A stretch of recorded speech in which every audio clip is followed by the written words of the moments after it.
Call the order first. All right.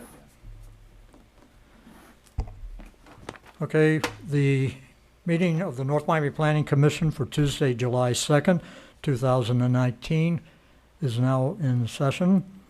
I'd like to go ahead and stand for the Pledge of Allegiance, and then we'll go ahead and proceed from there. I pledge allegiance to the flag of the United States of America and to the republic for which it stands, one nation, under God, indivisible, with liberty and justice for all.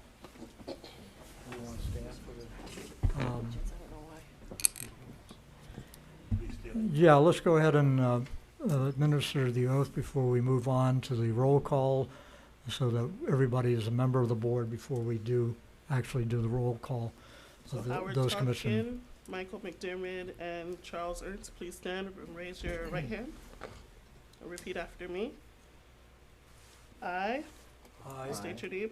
Charles Ernst, Do solemnly swear or affirm do solemnly swear or affirm that I will protect and defend the Constitution that I will protect and defend the Constitution of the United States of the United States and the Constitution of the State of Florida, and the Constitution of the State of Florida, and that I will well and faithfully and I will well and faithfully perform the duties of Planning Commissioner perform the duties of Planning Commissioner for the City of North Miami, for the City of North Miami, on which I am now about to enter. on which I am now about to enter. So help me God. So help me God. Please sign your oaths. Both of you, please sign your oaths and pass them to the secretary, please. Okay.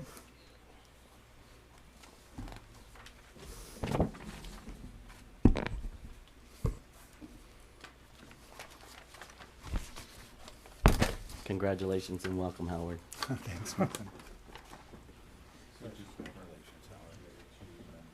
I was trying to catch up with you before, but I was in Orlando, So that's why, and I couldn't just talk. for the I was record, like- the members that are currently present, Commissioner Bob Pashon and Commissioner Melton Goodwin, did not need to be sworn in.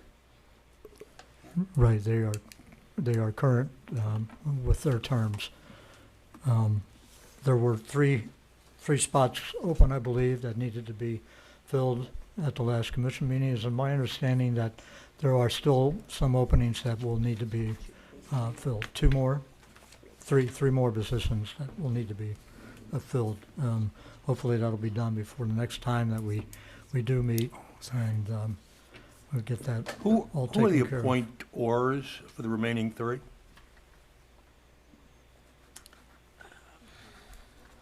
The one would have to be the mayor, and I could not recall Mr. Each's. I could not recall that. Never mind. Okay, let's go ahead and move on. Now that we are sworn in, Marlene, if you could go ahead and make the roll call of the board members, please. Commissioner Howard Tonkin, here. Commissioner Charles Ernst, Present. Commissioner Michael McDermott, Present. Commissioner Bob Pashon, Present? Commissioner Jason James, He, I guess, has an excused absence. Last minute, I believe he had said he was coming, correct? Yes. And I believe he had to cancel at the last minute, so Commissioner Melton Goodwin. Present? We have quorum. thank you He's very going to much. be reappointed as well, right? Jason? Yes, he was. Yeah. Yeah. Yes, he is I current. received a note that he had to work tonight, so. All right, so that is an excused absence. Mr. Vice Chair, Yes, ma'am. in response to Commissioner Pashon's question, Mr. Each's appointor is DeSomé. All right, thank you, Debbie. All right, are there any amendments to the agenda? Staff, none? None from staff, sir. All right, thank you. I'd like to entertain a motion to approve Move to adopt the minutes. minutes? Second. Moved by Mr. Pinchon, moved by Mr. Melton. All those in favor say aye. Aye. Aye.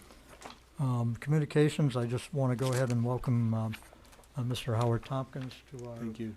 our fine planning commission. Mr. Tompkins, if you like, just give us a little bit of brief background. I know you've been an active member of this community for some time, and we welcome you aboard. Thank you. So my background in the city would be that I've lived in this area for almost 20 years. I bought my home on Griffin Boulevard in 2010 and became active in our city shortly after that, and have been involved in various homeowners associations, and as a business person and resident have also been involved in various aspects of the city. And as a business owner, my business Urban Habitat is integrally involved in the future sustainability of our South Florida region, both with regard to endangered species of animals and the human habitability of the region. Thank you, and we certainly welcome your expertise in that area. That's a big concern of ours, and we look forward to whatever you can contribute to the decision-making processes. We have developments come before us, or those problems come up, and we need to address them, and there's certainly going to need a person like you to help us through those areas. Okay, let's go ahead and move into the public hearing portion of the meeting. First item tonight is PC 9-19, an ordinance of the mayor and the city council of the city of North Miami, Florida, providing for text amendments to chapter 29 of the city of North Miami Code of Ordinances, entitled Land Development Regulations, by amending Article 4, zoning districts and the official zoning map to establish the Special Development and Transit-Oriented Development Overlay District, clarifying the bonus density allocation provisions, providing for repeal, conflict severability, correction of Scrivener's errors, and for an effective date. May we have staff report, please? Yes, good evening, Mr. Vice Chair and Commission members. For the record, Debbie Love, City Planner with the Community Planning and Development Department. The item before you was tabled from your previous meeting, as you all maybe remember. And we brought it back now. You should have received at your request, we did forward you the table that we had been working on. And we still are of the recommendation from staff that all of the tables are deleted. And that's the reason that you have this before you. So let's go ahead and walk through this brief presentation for the benefit of our newest member. And for the audience, of course. Let's see, doing it the right way? Yes. All right. So this is both a text amendment to the LDRs as well as a zoning map amendment. We need to, as we discussed at our last meeting, it's critical to get this piece passed, whether you all want to make recommendation to keep the table or not, because there is a timeline, a deadline related to the comprehensive plan. So we have to have it adopted by City Council before the end of September. So the way that we have it scheduled, currently that will occur. In this regard, it is implementing, you all adopted, City Council adopted it by September 12th of 2018. And technically we have a year to adopt it. So by the time this appears and gets adopted on the September 10th City Council agenda. This does establish a new section 4309 for this special development and transit-oriented development overlay. A little bit of history that we had talked about before. I just want to back up for our newest member. Is this area is part of what is called the Regional Activity Center.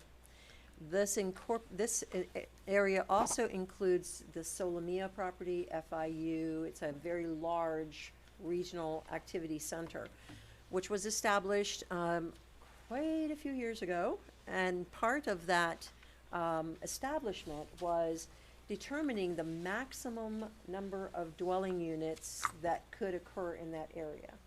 So with that, the application that we sent to the state that was approved to establish the RAC, which is the shorthand for Regional Activity Center, was about 7,000 dwelling units. And so at the time, so when Solomia became, it was Biscayne Landing, and when it became, it's under a conditional use. And they have been allocated in that a total right now of 4,600 dwelling units or thereabouts. But overall, it would be 5,000 that would go to them. And the remaining 2,000 is now allocated to this special transit development overlay district only. So it's only applicable, these new dwelling units are only applicable there. So in these uses, we've established that right now, the vast majority of that hash marked area in there, which is really where that overlay district is, it's primarily, as you can see, it's primarily industrial, which has absolutely no underlying residential uses at all. And it does allow just straight industrial, except for that very large R6 brown spot there. That's the Alero Apartments. It's also under a conditional use permit. And that conditional use permit was from the 70s. So in this area, the R6 area already has some underlying density. And if they want to add more density to it, they would have to modify their conditional use permit. But in the M1, there's no residential density at all. So they would have to ask you for every single bonus unit that they need of that 2,000. In the R6, if they want to do a mixed-use project, they would have to come before you to request commercial floor area, the non-residential square footage that we have. So, which is applicable throughout the city, that's available throughout the city. So, it also, with this overlay, now it allows a wider variety of uses that on both the R6 properties as well as the M1 properties. It allows commercial in R6 and it allows residential and other commercial activities in the M1 areas. The height is 200 feet inclusive of the parking levels. The density is 150 dwelling units per acre. Now that matches the comprehensive plan because those two items are governed by the comprehensive plan. How big is the R6 plot? I'm sorry, I don't have that number. But we can find that out for you, sir. The maximum lot size, the minimum lot size there in that area has to be 12,000 square feet. So if you've got, the idea is to encourage assemblage of parcels of land. The dwelling unit size we're recommending is 500 square feet, and the lot coverage is expanded to 90%. The reason for that, and the reason for this higher density in this very targeted area, is because we are trying to find the right spots in the city that are targeted, and we stay away from the low density residential and encourage developments in certain targeted areas of the city.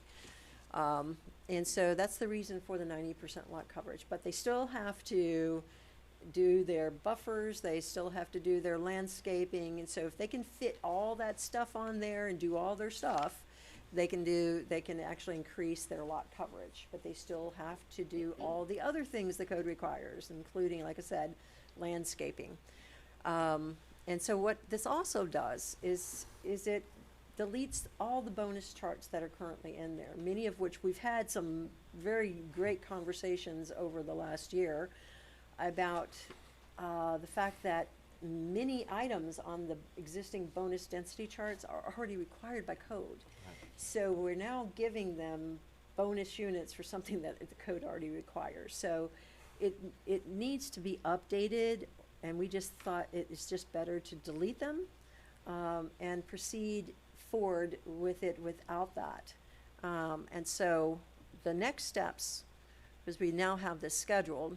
So assuming you all pass this tonight or recommend approval tonight, it's scheduled for first reading before City Council on 8/27, and then the second and final reading is September 10th. So within 10 days after that adoption date, the ordinance will become effective. We do have a lot of folks who are very anxious to get this moving ahead. And so if you have any questions, I'd be more than happy to answer them. However, that is the end of staff's presentation. Debbie, if I may, follow up to Mr. Peshon. The size of the acreage is something I had a discussion with you yesterday. One developer could in fact plan a development within that one whole section R6, is that correct?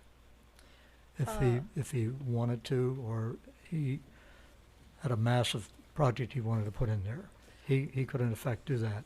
He could. That's using up all the bonus points, Mm, technically, depending correct? upon the acreage, but they have, right now, the first thing they would have to do is to come back before city council to remove that old restrictive covenant, because it's one of, a very strict restrictive covenant, right down to the building locations. They have a lot of surface parking lot there, and they can't even make the surface parking lot go away under the restrictive covenant. And it tells them, you are going to maintain this great, wonderful piece of asphalt, forever, unless you get the restrictive covenant.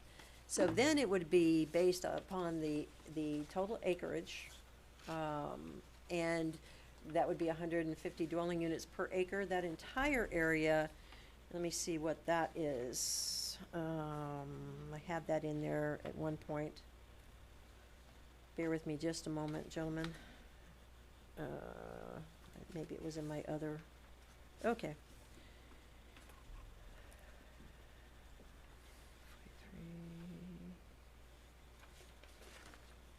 I actually had the rack size in here, the special development overlay district size in there, so my apologies for not being able to pick it up right off of the top of my head. And to back up one quick second, this area was supposed to have been designated right shortly after the rack was created. That was one of the requirements. So many, many years later, we are now doing that. So my apologies for not having that number off the top of my head. Yes, sir, I'll do that. Any other questions What before we could staff do is, mentions? I can go ahead and open up the meeting to the public, and we can move on after that part of I've got the a couple meeting. of questions. And Well- then we'll get some Okay. more questions from the, Well, the staff would like to mention two quick things, that as we were updating this section, we realized there's a couple of scrivener's errors in the sections, which is now labeled 1. It would be section 4-305D1. There is a, on the third line in, it says, it starts with standards. It should say standards are in addition to. So staff will be making that change All right. to correct, to add addition. And then on section 4-305D2, again, on the third line, it begins with conforms. It should say conforms in all. So we would add the word all after, at the third, right after the end. Debbie, get by the mic. I've got a little bit of a head cold. Can you speak into the mic a little bit? 'Cause I'm trying to follow you. Certainly, sir. Section 4-305D, 1, the new one. Mm-hmm. On the third line that starts with standards, it said standards are in. We need to add the word addition so that it would read standards are in addition to all other applicable development standards. And that is all within the NRO. This is all just language that in addition to, it's just a scrivener's error for a missing word. Okay. All right.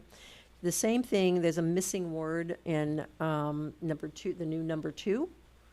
Again, on the third line. But that, Yes, sir. but that falls under 4305, which says neighborhood overlay NRO district. It's just a missing word, sir. It doesn't add or take away Okay. from it. It's just a scrivener's error, missing, flat out missing word. And again, on number 2, line 3, that begins with conforms. There's another missing word there. It should say conforms in all other respects. So that would, staff would be making those changes. And we just wanted to let you know that. All right, thank you. Okay, at this time, I'm going to go ahead and open the public hearing. Anyone wishing to speak on this matter before the commission is welcome to step up. Please state your name and address for the record. Marisol, And we'll give you 3 minutes since we don't have a big crowd tonight. gracious, We'll thank you. keep it at 3 minutes. I just wanted to answer his question. Marisol Medina, 1270 Northeast 124th.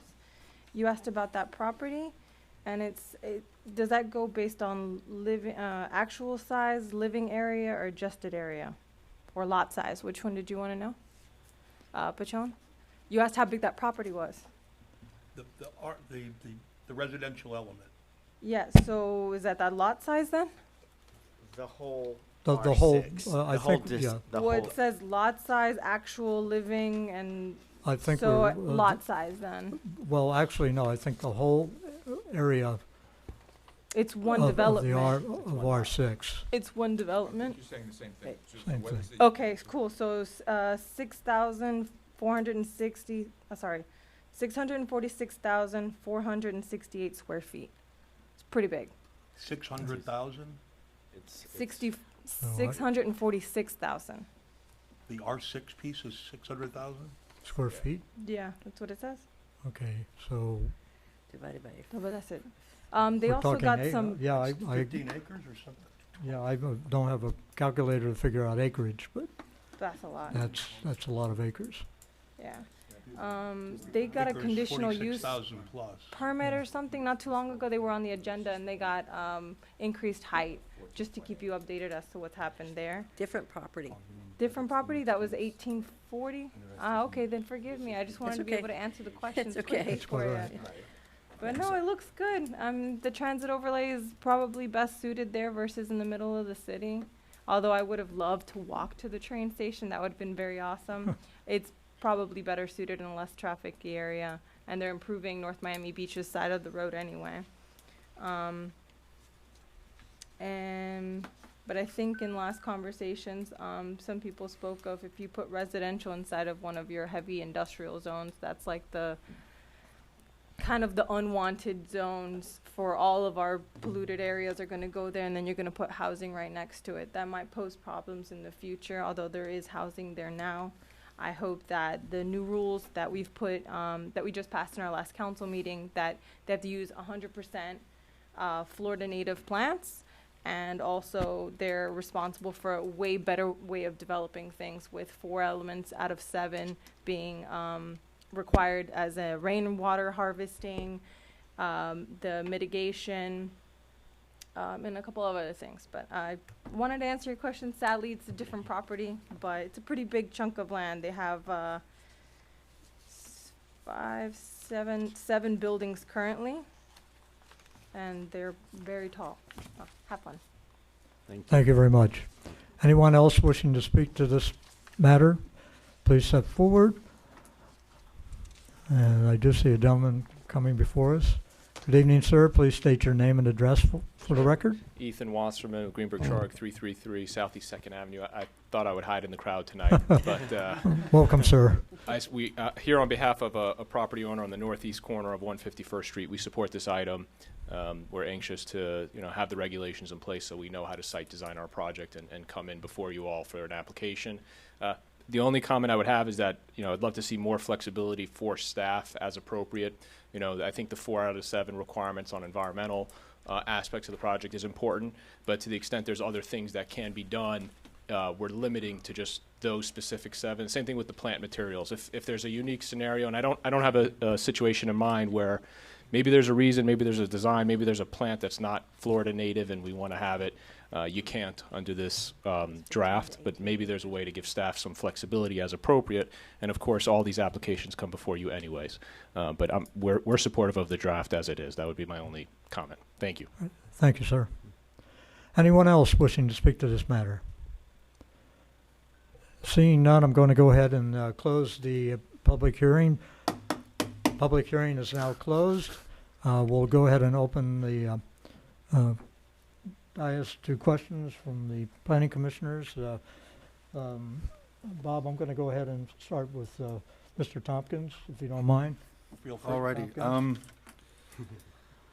So, a few questions. So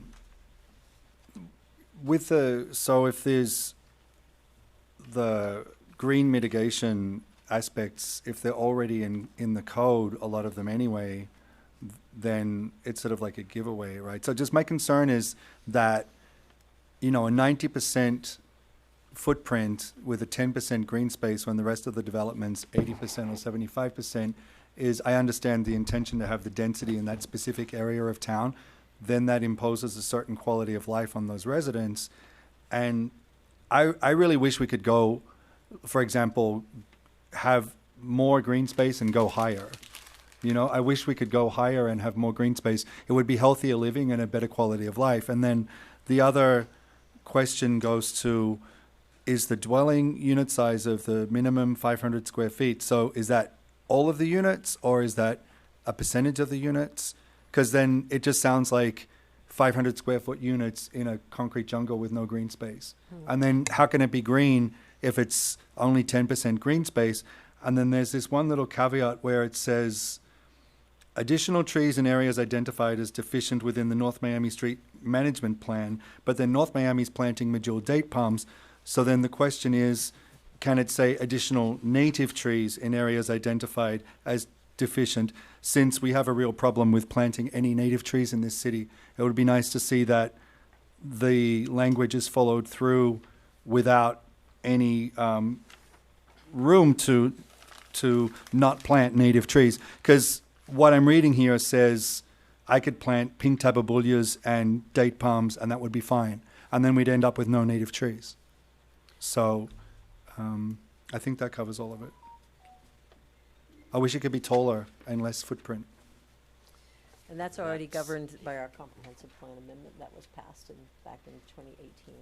So we can't change Yeah, that. bear in mind that the height limit was already set at 200 feet, including the parking garage, unfortunately. And that But would that's- take Yeah, a change in the that's, comp plan. But that's Going round and certainly round. something that you should continue to promote, because if Right. that's your belief, then the council, the ladies and gentlemen who sit at the council, they're the ones who will hear your recommendations, because when we get their staff report, when we do their staff report, all of your recommendations are actually incorporated into the staff report. With regards to what Mr. Tompkins brought up regarding the native foliage that we would not necessarily want to plant, and there might be a better alternative, as he mentioned, or does that need to be put into a text form in some way to express the desire to be able to be flexible to address what he brought up regarding one particular native tree? Well, what does, if you all vote and agree with Mr. Tonkin's recommendation tonight, under C, it would say additional native trees. That would be your recommendation to city council? Are you fine with that Yeah, wording? I mean, that just closes, it just Right. reads Know what you're like saying, C. you can He's talking plant about C. any tree that's under what North Miami says, but that includes a bunch of stuff that we should stop planting. Right, Right, no, because right. what was just recently passed was that it has to be, and that the attorney from Greenberg Torg brought up, it simply, it now states 100% native, Florida native, which creates an issue for the developer, and that's what he was asking if we could be a little bit more flexible with that. Obviously, you disagree with the attorney. I'm kind of on the fence on this because I agree with Howard. I would like to see higher and more green. Yeah. However, I don't want to get in a position to where we are making it so hard for developers to come into our city.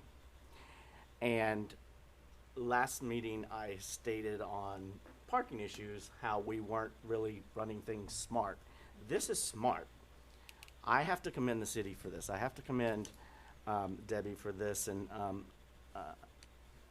I know this property. I think that there's a lot of potential over here. I don't think it is going to be an inhibiting life in anyone major over here, but I think to your point also about the 500 square feet, that has through history of North Miami gone around and around and around. This the sizing of units. I'm not against the 500, Okay. just that I think a more, for example, if it's a 500 square foot unit, then you can't have, what, more than 1 or 2 people living there, right? So then it's no families in those units. Right. So then if it was Well, they could be multiple, efficient- But we have a they could be lot of efficiencies. units Right. in Miami that are coming on, or hopefully, that are larger units. And as the your esteemed counsel pointed out, it's the minimum. It's the So minimum. it's the minimum, it's not Right. the maximum size, so a property owner there who wants to redevelop, they have the option to, design based upon market. So this would also encourage a more mixed income project, so you get people like me that can't afford a huge, 1,700 square foot house. so it would be both. So it would be, Right. potentially, it could be much bigger than that. There's no maximum, this is just the minimum size. Right, It's so that they don't build a whole bunch of 200 square foot yeah. units. Michael? Micro ahead, what were you units. gonna say? I was just- Micro units. I was Yes. just commenting that developers will always usually build to the smallest because of the construction costs, particularly today. But you Mm. make a good point that it does give you some latitude. Because even those units that you recently did conditional uses on, most of them are larger units, and even larger than they had to be, because they were maxed out Right. at, say, 20%. They actually did less than that. They actually had much larger units going all the way. I think their largest unit, though, was a little over 900 square feet. And it well- does create some options. It does create But, some yeah, options. But again, we're talking about an area that most people don't even know. We're talking about, most people don't really go over here into the M1 area. I mean, you would know where it is, Howard, but. Yeah, it's peripheral to the city and it's not really culturally, When you put 2,000 residential units over there, there'll be a few people. yeah. Or absentee buyers. And no canopy. But look, But we don't have any plans submitted for this, so. No. It's all all. we're doing is, yeah, We, yes, again, the not chair wanting to recognizes limit the Mr. potential Held. developers. So I want to clarify on the native question. I need that answer. So we're talking 11C, right, additional trees. So A already says 100% Florida native Right, Right. but that's on the Does- site. on the site. And what does C refer to? Is Street off-site. trees? No, it's off-site. They have to pay into a fund to buy trees to plant elsewhere. We have a tree management plan, and our tree management plan doesn't allow those date palms. Right. Use the Um, microphone. Yeah, it doesn't, I'm sorry, Mr. Pashon. And our street tree management plan, there's a list of approved trees that we use, and that's what that is for. It's either paying into a fund or saying, oh, look, we have 50 trees that we want to donate to the city to be planted according to our street tree management master plan. And how are trees selected in that plan? Are they native or is a mix? Well, So we- it's problematic because, for example, the pink tababulia is an antiquated choice, and it's actually an invasive species that the Native Plant Society will tell you is on the top 5 worst trees to plant in Florida. So we should revisit that tree plan, and that's why I'm saying if we're only going to have a 10% green space, at least plant native trees. Is that plan Or that adopted by are- ordinance or- or in other words, So you the burden would be on Needs to be up- that updated? that group to make sure that it is not an invasive species that's going to do harm to the city. Which Well- we're still So planting here. therefore- The recommendation that Mr. Tonkin had, staff fully supports that, because it really does clarify that there are a list of Florida native trees that are allowed, and that's not one of them. And so staff certainly supports that. All right. recommendation. I just Okay, need to do know we if need to you make all that support it. a part of a motion? Okay. To- Or a separate motion to have staff review the plan and bring it back? No, I need to No. get this, Well, no, we No, I need know, this no, tonight, though, I I'm believe. saying just to Right. give them an update. that you should Well- act to recommend this ordinance, Okay. but then act separately on the North Miami Street Tree Management Plan and ask staff to review it and see what can be done to update it. Oh, okay, I'll make that motion. okay. All right, It's two we have a separate motion. Got it. uh, Two different motions. There's two different motions? Okay, Right, but you So- want to go through all, let's go through yes, all of the let's do, members let's go first ahead and collect and, comments. let's go ahead and, deal with Mr. Tompkins' motion. We have a motion on the floor, that, if you can repeat. We have a again. motion on the floor to change the language to native trees as opposed to trees. Just trees. Oh, is that Okay, the way I so, So it would be, in C, it would say additional native trees. Is that correct, sir? so we have a motion Happy with there. that. Do I have a second on I that? have a second. I have a second. All those in favor, say aye. Aye. Aye, Huh? everyone? Okay, it's unanimous on that motion. Do you want to finish your conversation so we get other comments? Yeah. Where is the bonus density chart? How do you get bonus units? Now, with the chart that we have that's existing is through the chart. So you do X in exchange for Y number of units. And the vast majority of those that are currently there is out of date and really not what we really No, want in the Debbie, city. we've been circling around that argument for almost a year. Mm-hmm. And the reason we didn't deal with this the last time got nothing to do with the fact that they were out of date. We all are violent agreement. Mm-hmm. But where we need to provide bonuses Mm-hmm. to encourage people to do what it is that the city would like them to do. Correct. And so- somehow we just can't seem to get them in here. Well, your recommendation, if you choose to, would be to make the recommendation, as we talked last time, that you would recommend that we maintain the bonus chart, maybe based upon the one I A submitted bonus to you. chart. A master one, because right now, you've got a bunch of little ones throughout. But they can't, it's not gonna change how many density bonuses you can get in that district. It simply now says you're gonna refer to a master chart that it's all resiliency, it's all So how do you get, sustainability. so back to my question, Yes. if you don't have that, how do you get bonus units? The same way that you get bonus units if you're in the PCD outside of the NRO, like on 7th Avenue or along Biscayne or along West Dixie outside of the NRO. You request them through the conditional use process. Staff actually sits down with each of the developers as they come in, and we look at what the code actually requires. And because they are asking for density bonuses, it's not an exaction. So we can get them, we get more urban space, we get more trees, we get more, whatever it is, depending upon each site. And so it allows a great deal of flexibility for us as staff to work with a property owner to get good quality development in exchange for the bonus units. And in this case, the replacement of the chart would be, we've expanded the sustainability section, as you can see in there. We're adding some additional connectivity section to the design standards section. I got it. I mean, Debbie, Yes. really, I mean, I read it, we got it. The Okay. problem wasn't with the problem was with the bonus chart Mm-hmm. every place. It wasn't, the PCD has the same issues that we have here, that the bonuses were layups. But they're not subject to those bonus density charts.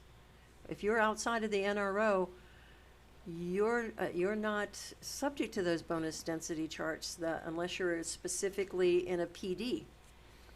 Because there are no bonus charts that allow, there are very few bonus charts. You can see where I've deleted them in there. And most of them were related to doing affordable housing or transit development overlay. And they're still limited to, for example, in the PD, they're still limited to a maximum bonus density units of 15. But what they could do was they could get something, they got points for doing something they needed to do already. So I want to apply for bonus units. Yes, you go through the Where do I- conditional use process. Where do I get the number that I can apply for? What do I have to do You- to well- obtain the units? But It's, my understanding now, from my discussion with Debbie, is that they did away with having the chart and making it discretionary on the part of staff to give them bonus points based on what they are going to give the city. So then it's in the hands of the staff to determine the amount of bonus points, but not a chart. Is that correct? that is essentially correct, sir, and it's the same, as I said to you, outside of the PCD, outside of the NRO, we do the same thing there. And with that in mind, they still have to come before you with the same process. That process is not going to change. What it also does is it allows you more flexibility as a commission. It allows our council more flexibility. Because as it is now, if they do everything that it says in those charts, our city attorney has often said they've met those standards that are in our code. So you then start asking them for over and above. Now you're getting into the exaction because it's locked into your LDRs. And I'm going to defer to your counsel if he would like to make any corrections or amendments to what I just said. No, thank you. Thank you. No, thank Okay. So you're hearing it from the city planner, and your city attorney is your commission attorney is also saying that, and our deputy city attorney, madam? Any No, issues with I'm that? not issuing an opinion on this. I have not been part of a prior discussion on it, so I'm just not That's fine. contributing. Madam? No, I'm in support of the change. Thank you. So Debbie, maybe I'm thick. No, you're not. Should we change the dwelling units per acre, and then everybody has to do these things? We're not you can't change the amount Exactly. of units that they can apply for. So they can get up to, in the PD, they can get up to additional 15 dwelling units per acre. How then it is distributed through the development, it also, as I said, it allows staff a lot of flexibility to work with the property owner, and it allows you then, when it comes before you, that you also have flexibility to say, well, can you add X, Y, Z? Because again, now you're not into exactions because you're not locked into a chart. So that becomes, in effect, we now have more discretion in determining what that developer must do or can do. I guess the problem I've got is discretion goes both ways. Discretion can be incredibly lenient. And what we've got now, we believe, has been too lenient. We've given people additional units for doing little or nothing. Which is one of the reasons why you'll see some of the, which is one of the reasons why you see some of the developments coming before you that had, for example, the very large pedestrian promenade. You know, they were only required to do something on their property to actually get those points. But because staff actually sat down and said, okay, let's expand that out, let's put in more public art, let's put in more seating, they did more than the actual bonus unit required for them that they applied for to do. I get it. I disagree with it. I think it's you compensate people for doing things you want them to do. And the city should reward people with units in their development for things that we want them to do. That's correct. And that's why the scale existed. But I think all we're doing is not showing them in advance an exact number rather than kind of like the carrot and the stick. You know, tell us what, maybe I'm wrong in this, but we want them to tell us. Do we have some what they can do situations for and us. developments where there has been by the developer application for additional bonus units that they didn't, I mean, I guess, like, can we get an example of some bonus units that have been given to a developer that Or would be around, under this set of guidelines. because it seems as though I'm sorry, I Okay. didn't follow that question. you Okay, were so- asking, sir. what we're talking about is the developers and giving the bonus units, Right. right? Yes, sir. Okay, so I'm just wondering if this is actually a big issue, or if we're just talking about something that we hope could be an issue. Mm. Do you see what I mean? Okay, so I guess, so that's why what type of bonus units have been approved that, We, do you understand what Yeah. I'm saying? no, I do. Like, where is the real problem? Is this a made-up problem, or is this, No, the problem that's existed for whatever period of time it is people came in and applied for bonus units to build their little project, and we told them they could get this many if they had a bus stop within a quarter of a mile. And if you had a bike rack in the building, we Right. gave them units. right, And all that was ridiculous. right, I mean, so it was just a walk in the park, and everybody came in and said, bike racks, bus stops down there, right, so I get all these units. right. So the idea was to turn those into real-life things that we wanted them to do. Well, my take on it then, from what my Just to discussion. follow up to Mr. Goodwin's question, as to what the problem was and why we're looking to fix the issue. And you hit the nail on the head. We codified and laid our hands out on the table and said, this is how many bonus units you get for doing these specific things. And when a developer purchases a property, looking at these bonus charts and pretty much gambles on a development and says, I'm going to do all these things and to get these units, the city's hands are tied once that development plan comes in and they said they were going to do all these things. It's kind of hard for staff to evaluate it and say, nope, we don't like your bike rack. We're not going to give you the bonus units for that bike rack. Okay. I think that's where she's getting at. By not having our cards laid out on the table, it gives staff and developers a little bit more creativity in the style of the development that we're seeing, and a little bit flexibility as to how many units that we're going to actually give for certain items, versus having a chart where developer is our cards already laid out, and so we've kind of already told them what we want to see. So it's just a different approach. And I don't know if that answers your question. Yeah, Yeah. it did. Mr. Vishon? It's a different approach. And I don't know what this means, because when we've got the strike-throughs and the underlinings, and sometimes it's a little hard to follow the trail here to see what we're trying to do. Okay, sir. But on We just have to do it by law. page 6,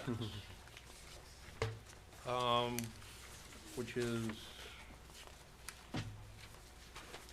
Section 4-205, are you looking at B or A? well, the new B, The new B, okay? which used to start within the NRO and now says multifamily residential zoning units outside the NRO.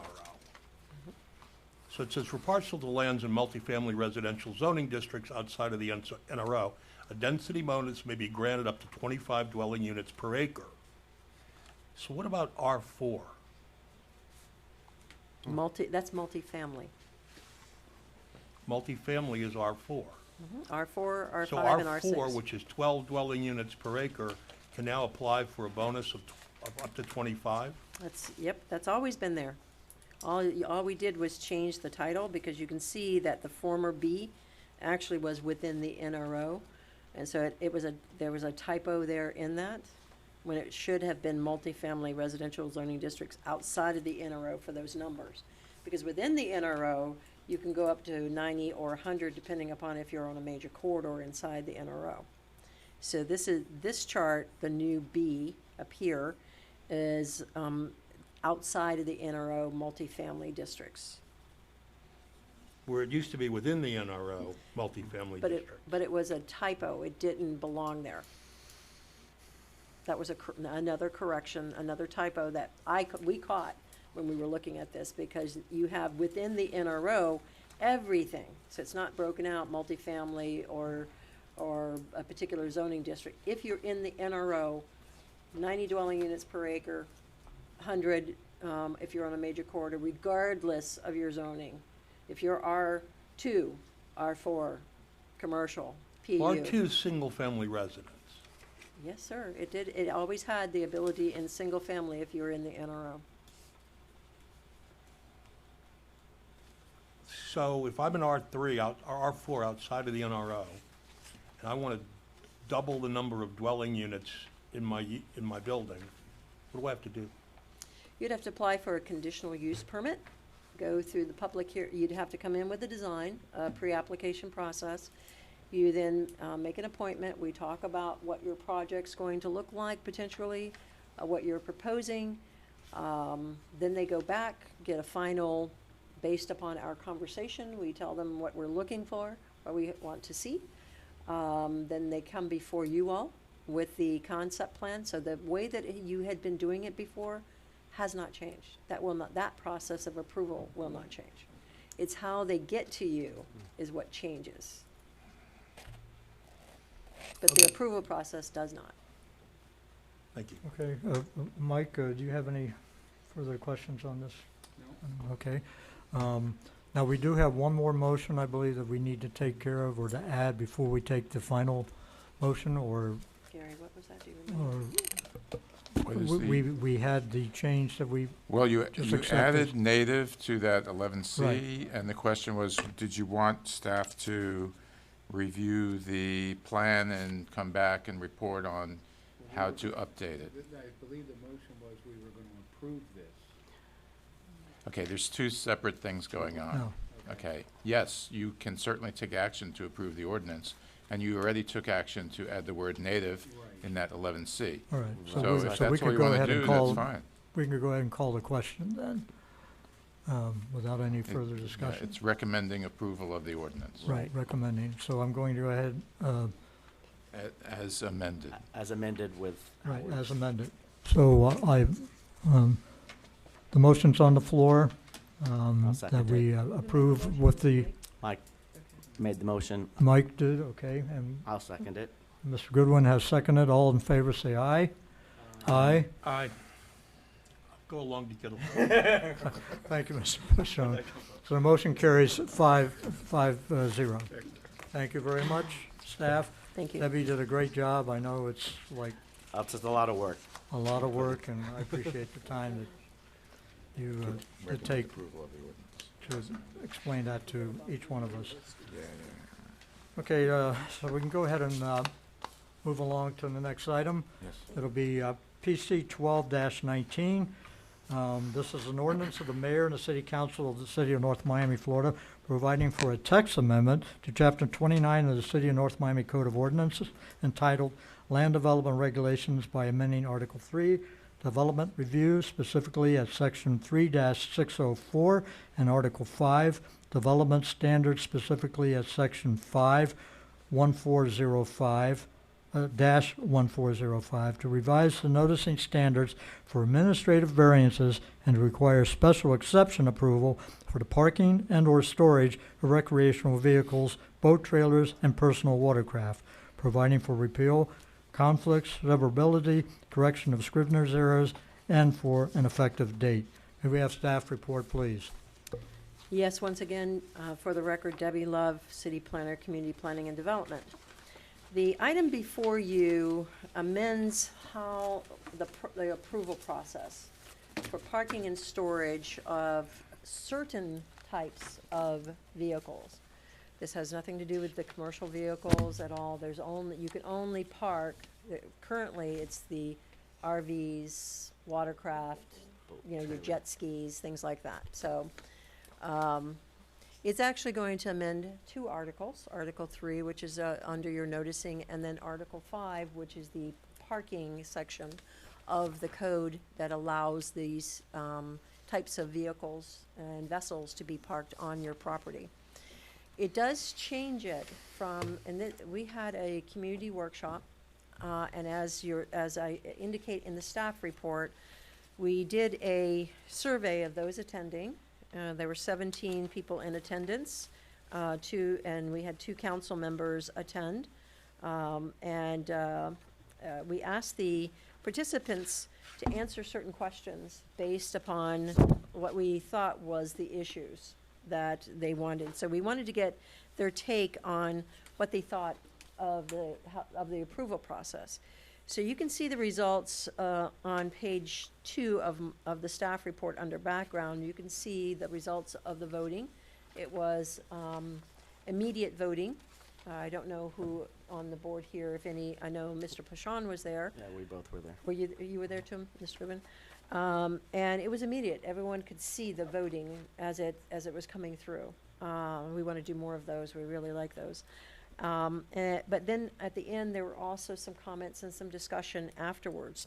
So with that in mind, the ordinance that you have before you is reflective of the changes based upon the community input. So it also not only changes the process from administrative variance, it changes it to special exception, which is a public hearing that goes before the Board of Adjustment. Board of Adjustment meets once or twice a month? Once a month. So the turnaround, it will take a little bit to get through the process for someone. It would be a public hearing. The noticing requirements, so then they're under the noticing requirements of a public hearing. Under the current variance process, you get, the noticing goes to the abutting property owners, which are the people on either side, across the street, and behind you. So that's the circle of life. That's the circle of those who get notified. And that process is changing to become a special exception, which is in a 500-foot radius. So they would then move through that special exception process. They also asked, we also had a discussion and recommendation of expanding the noticing requirements for all administrative variances to that 500-foot. And we've crafted it whereby when we get a complete application and we've deemed the application to be complete, that's when the notices would go out to the surrounding property owners, not after we've made a decision. So then it allows for that period of time for folks to say, no, I have a problem with this. So the letters, the noticing will go out to 500 feet around an individual site. If it is approved tonight, this will be another one that's on the 8/27 agenda for the first reading and September 10th for the second reading. And again, it becomes effective in 10 days after that. That is the end of staff's report. Thank you. Okay. Just one quick question about the notices. The posting also, the signage on the property. Correct, sir. Because when you change the noticing requirements, although it's not a big newspaper ad or a regular administrative variance, sorry. Thank you. When they have to go, when you change the noticing, they wanted signage. So Yes. depending upon, if you're a corner lot, we actually have properties that have 3 frontages. So they'd have to get 3 signs. So they have to have a sign for each frontage. So thank you for reminding me of that, Mr. Goodwin. And that's $134 per sign. Right. So you can see it would add to that cost. All right, before we have a discussion, I'll go ahead and open up the public hearing. Anyone wishing to speak to this item, please step forward. Public hearing is now open. Seeing none. Okay, I'm going to go ahead and close the public hearing. Public hearing is now closed. My gavel, by the way, is my sunglasses because we lost the, We gotta find that gavel. we lost this. Okay, open for commission discussion. Anyone wanting to? I think Comment on Bob and this? I were the only ones at this meeting, and I had to commend staff on that meeting itself and how the survey was conducted, and the fact that it was real time and we all used our phones, and it was quite ingenious actually, because you thought that people in the room might all be voting one way, but actually when they voted, it was a little different. So it was nice to see that, and it's nice to see it reflected here, so. Michael, you look like you had something, no? Mr. Tompkins, any comment? I have a few things. Go ahead, please. Don't want to rock the boat first night out. No, that's quite all right. I don't like the line that says renters should not be allowed to apply for a variance. It just seems, Okay. I don't know, it just seems like everybody's equal. Right. Um, That's not actually in the ordinance. Okay. Right. And then the idea that, right, so then someone would have to get, there's a 500-foot radius that's got to get households to approve. So, I mean, that's like the surrounding 20 houses. No, That's- sir, no. it's not an approval, it's a notification of the process. It's a no, okay, so that's a So- lot of houses. So I'm just, Right. I'm reading this stuff, and I go back to thinking about a low-income mother who is fixing up her little van thing for her kids because she can't afford to go on vacation. And then there's this $2,000 fee to go through this process that seems a little redundant because the parking requirement's already being defined here. So it would just seem like it's very arduous for a resident to, you know, $293 is one thing, but, you know, if you can't afford to go on vacation and you're trying to do something nice for the kids and then you get hit with a $2,000 fee, that's a lot. And then at the last council meeting, they said that the Board of Adjustment might become an advisory board anyway, so that kind of comes out like if you want to store a boat at your house, you got to go before city council. And then, so there's that. So it just seems clunky in the process. And then if you look up the definition of boat in the dictionary, it's any vessel that's rowed with oars or, so does that mean I need a variance or something for my kayak because it's a boat? No, sir, that's, It's a boat is actually defined in Florida statute under vessel, and so, it's our definition follows Florida statute. okay. And they don't consider kayaks and canoes to be, to fall under, I was just going off the dictionary. So. right.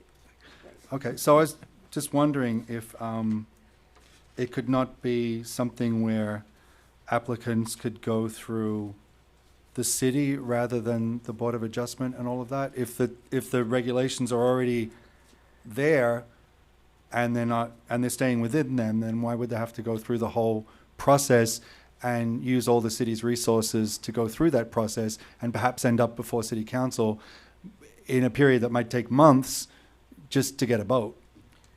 It just seems like a lot of process. And what you're doing is you're modifying the existing process whereby staff approves them administratively. We visit the site, we make sure that, you know, whatever is necessary by code is in place. And this is changing that process to follow the Board of Adjustment, to go toward the Board of Adjustment, and then ultimately, that's since they're advisory, they would have a public hearing process before city council, which once that becomes, it's not effective at this point now, so this cost doesn't reflect that.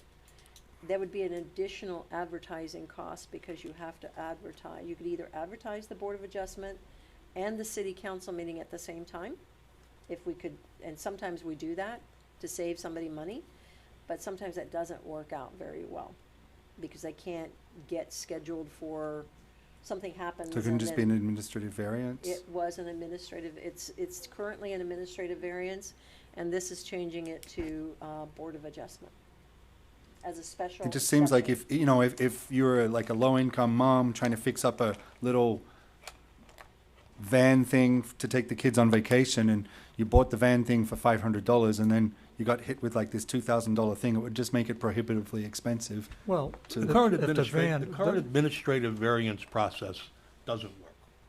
There are 6 things you can get an administrative variance for. 4 of them are slight intrusions into the setback for either a driveway or a carport or your dock or a driveway extension. And it's less than whatever it is, 10% or something.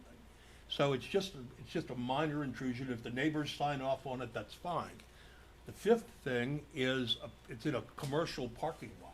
A new restaurant comes in, and that's an administrative variance. And then this problem is the outlier. This is a parking issue. So you're getting an administrative variance for parking where you shouldn't be parking. And like I've said, if I go into Miami Beach and park where I'm not supposed to be parked, I'm towed or ticketed or both. Right. And so the application for administrative variances for these vehicles and vessels hasn't worked. Our process doesn't work. People are given weeks to move their car, and not minutes or hours as Miami Beach or any place else would do.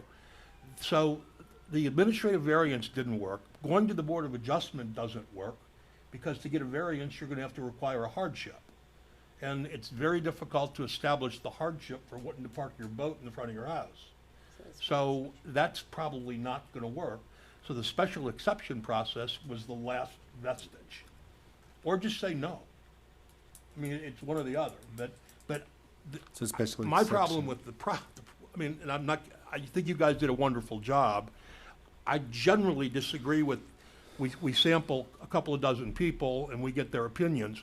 I get more people than that call me when the problems get bad on a weekly basis. And it gets bad around holidays. I'm expecting we'll have a flurry of them this weekend, because the code enforcement can't cite these people.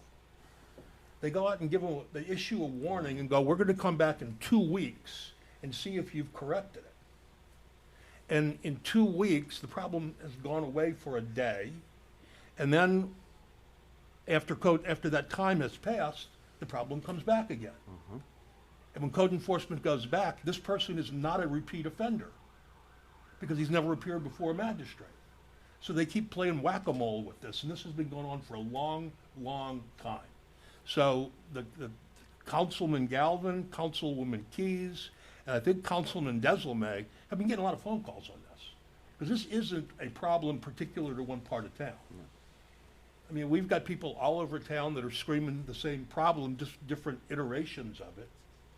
But you drive home, you drive down 135th Street, and there's 3 45-plus foot recreational vehicles parked in front of somebody's house. Right, and then one other question I had with regard to that is, what are the rules then if there's a hurricane and you got boats blowing around everywhere? Are there rules to have them tied down, or how does that work? There's been no consideration of hurricane. I mean, I don't think anybody's gonna go worry about parking when there's an evacuation going on. I mean, just from a practical matter. So, I mean, this is solving we have a problem. We've got a problem in all north, south, east, and west in the city. And you kind of go through the options for solutions, and this became the last best option. Well, follow up on that. I mean, we're not restricting them.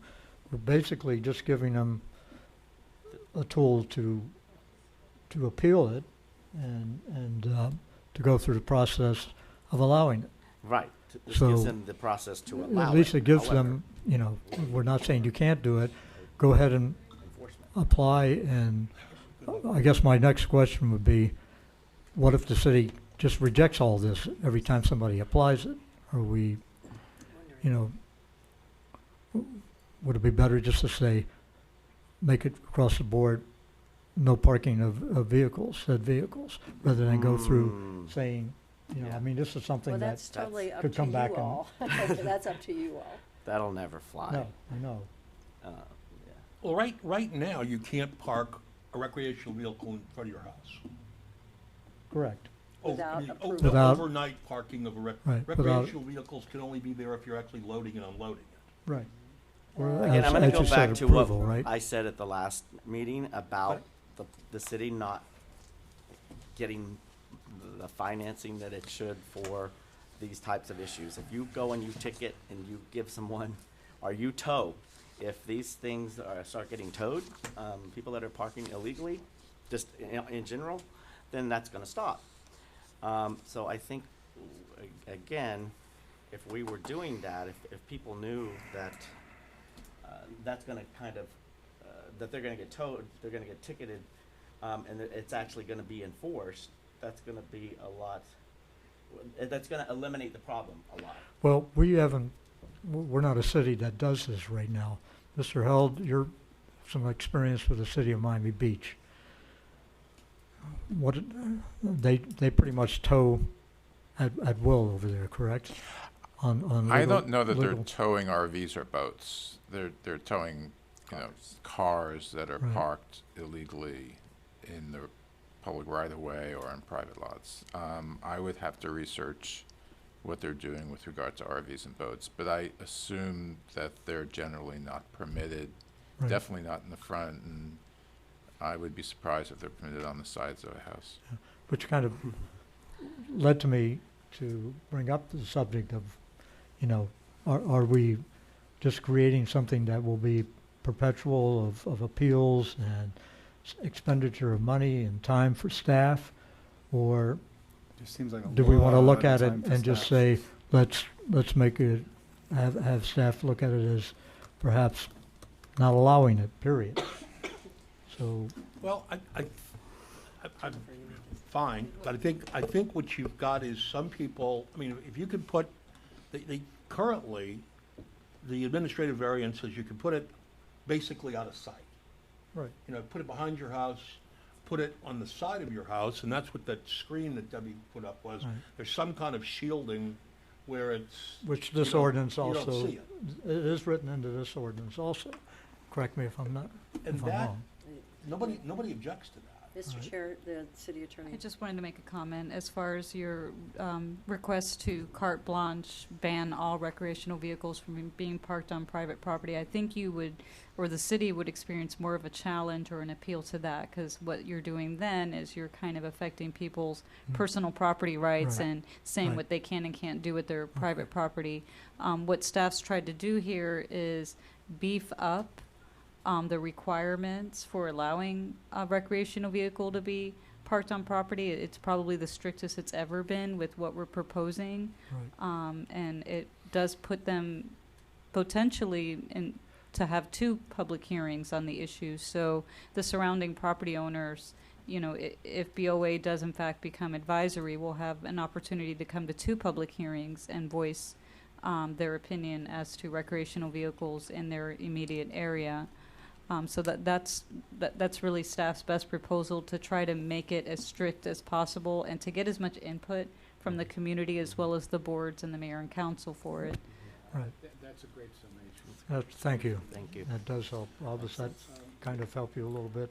The concern relative to cost, the largest chunk is the required advertisement in the newspaper for a public hearing. That's not negotiable at all, because that's what they charge us. We don't mark it up in any way. It just seems it would exclude lower income residents from having that vacation or enjoying that boat that they, have been working on fixing up. It's a lot of money, $2,000 for a regular family. We've already heard We- that already. right. That's some of the things, the comments we are getting now. But because now, they my had to do understanding is also that anyone that has an administrative variance right now, they're grandfathered in. So this would be new residents that are coming into the city and buys, and all of a sudden they show up with a boat, they're gonna have to go through the process. Or if, of or getting the anyone who variance. has a boat now that gets cited, they have to go through, currently, they have to go through the special exception process before BOA. And we're already hearing the concern about the cost. But unfortunately, as I said, the largest chunk is the advertisement costs with Miami Herald. And we can't, And I guess we have no grace period involved in this, once this ordinance goes into effect, correct? Where somebody who's already been parking a boat and then gets cited, No, currently the mayor and council imposed a moratorium on the granting of administrative variances for these type of variances, so. unaware of that, thank you. They don't even have the opportunity to run in quickly and try to Mhm. get their administrative variance So that's before. what we're trying to put in its place. Correct. Mr. Chairman, Yes. I'd like to make a motion to approve, PC 1219. Yeah, your mic. Go ahead, Mike. Yes, Mr. Chairman, I'd like to make a motion to approve PC 1219.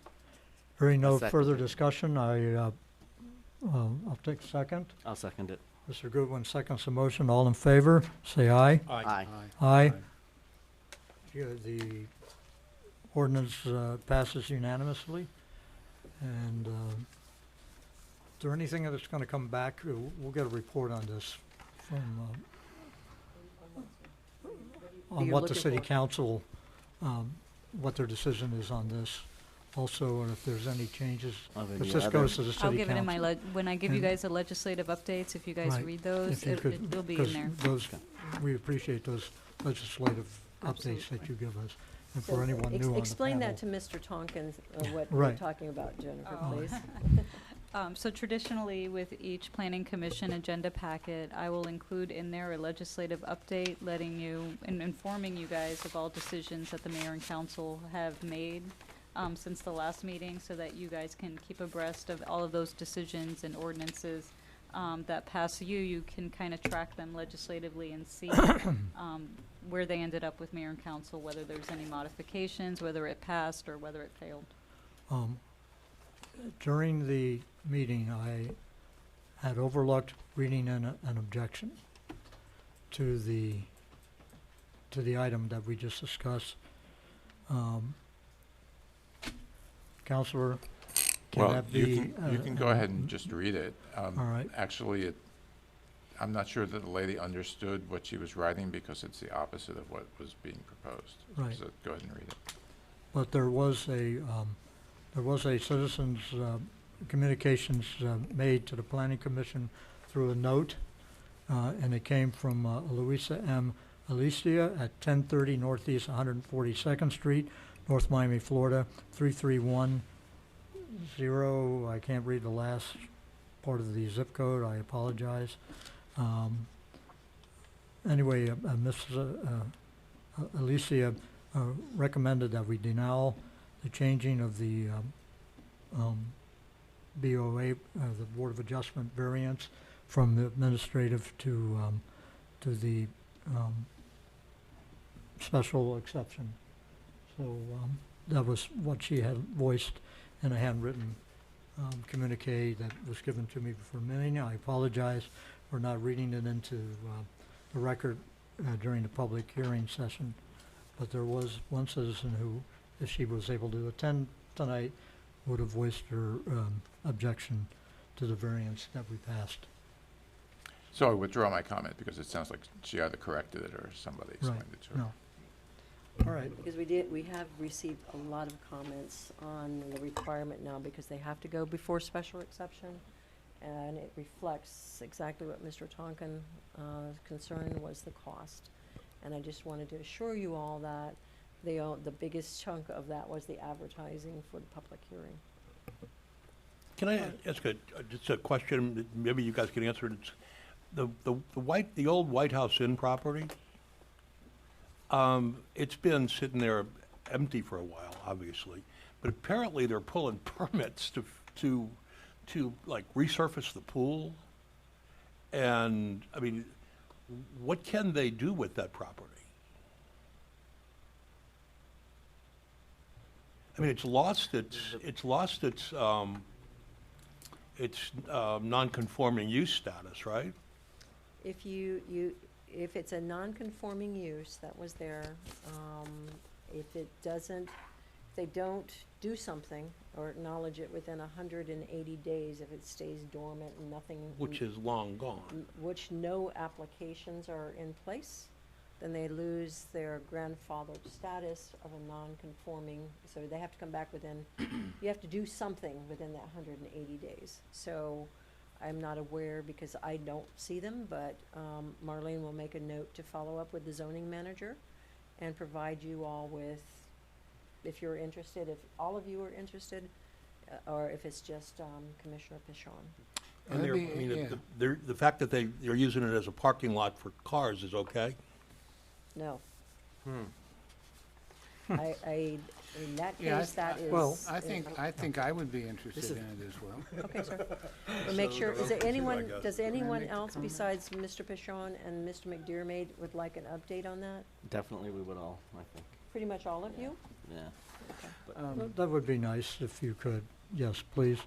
By the way, we'll list that under committee reports, Right, if that's okay with you. that's fine, um, sir. Do we have any old business that we need to discuss, staff? I have new Anything? business.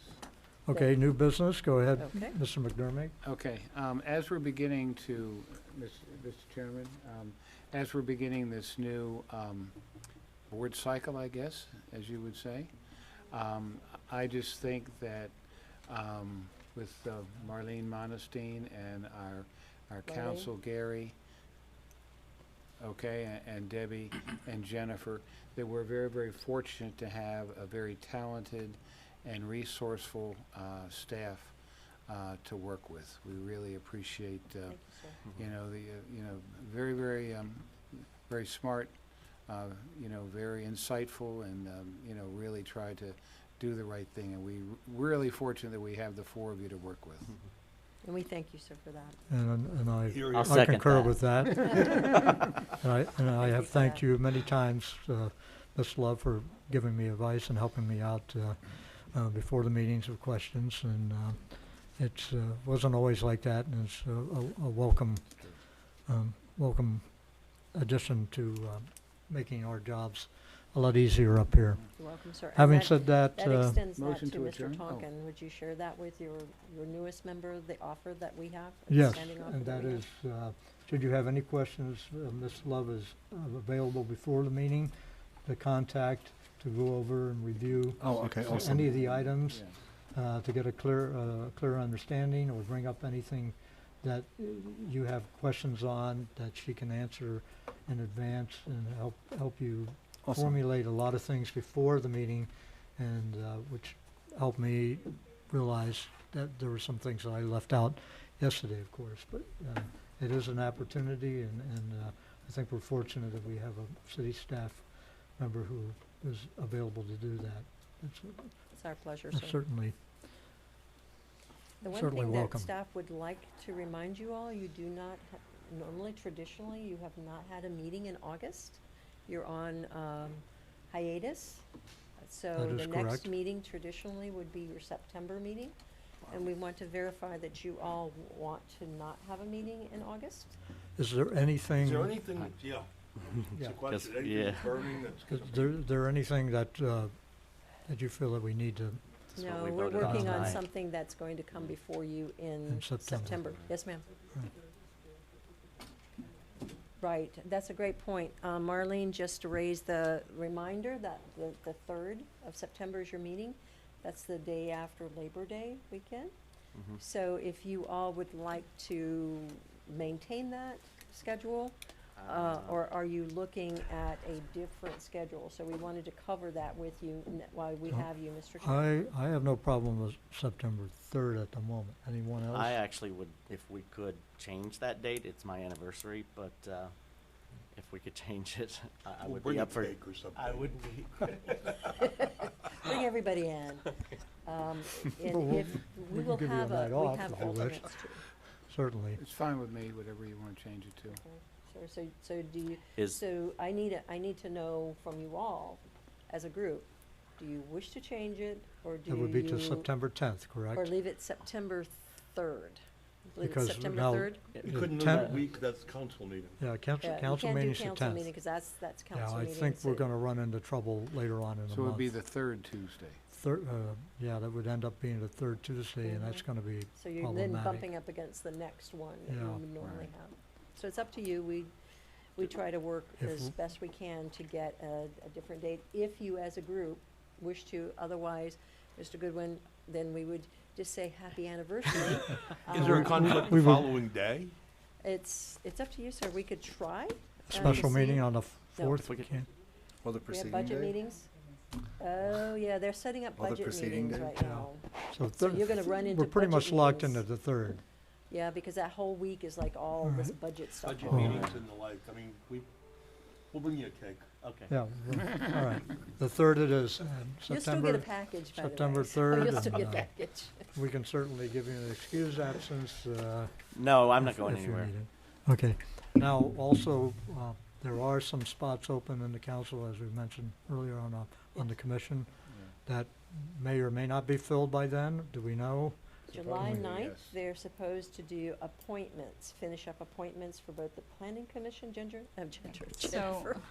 So appointments were really only made at the last council meeting to ensure that there would be quorum for tonight's meeting. So once we said 5 was quorum, that's really all that was their goal, was to appoint the 5. Once they had their 5, they said they were gonna leave it for the July 9th to make the remainder of those appointments, as Okay. well as the Board of Adjustment and any other boards that need appointments. Okay, great. So Thank you. next Tuesday. All right. Okay. Hearing no other items, Move to I adjourn. move to adjourn. Motion is on the floor to adjourn. Second? Second it. Second it. All in Aye. favor, say aye. Good evening, gentlemen. Thank you so much, Have a wonderful ladies. 4th of July, Thank you. and cold up here. enjoy your hiatus. It's delicious. We'll be really. hard at work getting ready for September for Well, you.